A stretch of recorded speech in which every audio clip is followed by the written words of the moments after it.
বিষ্ণু ইসা ইসলাম সাহাবাদেরকে নিয়ে একটা মজলিসে বসা, হঠাৎ করে তিনি বললেন, ঠিক এখনই একজন এসে এই মজলিসে তোমাদের মধ্যে বসবে, সে জান্নাতি। এটা শোনার পরে তো সব সাহাবারা নড়ে চড়ে বসলো, কিরে রাসূল সাল্লাল্লাহু আলাইহি ওয়াসাল্লাম একজনকে জান্নাতের অ্যানাউন্সমেন্ট দিচ্ছে, কে সে? তো দেখা গেল এক আনসারি সাহাবা প্রবেশ করেছে, তার জুতা দুইটাকে বগল দাবা করে, কিন্তু কেউ তারে চিনে না। তারা যে এক্সপেকটেশন করছিল যে খুব আল্লাহওয়ালা এমন কেউ আসবে, না, সাধারণ সাহাবীরা অবাক। সবচেয়ে বেশি অবাক হয়েছেন আব্দুল্লাহ ইবনে আমর ইবনে আল-আস রাদিয়াল্লাহু তাআলা আনহু। তিনি অবাক হলেন, ঘটনা কি, তার গোপন রহস্য দেখি তো, খুঁজে বের করা যায় কিনা।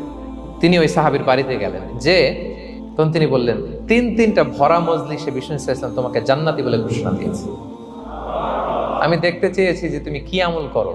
ওই সাহাবী বলে, আমিও জানি না, তবে একটা ব্যাপার আমি মনে করি হয়তো এটা আল্লাহর কাছে পছন্দনীয় হতে পারে। এইবার তো আব্দুল্লাহ বলে, ওই তবেটা কি বলে? যে আমি প্রতিদিন যখন রাতে বিছানায় ঘুমোতে যাই, আমি ঘুমোতে যাওয়ার আগে সবাইকে ক্ষমা করে তারপর বিছানায় যাই।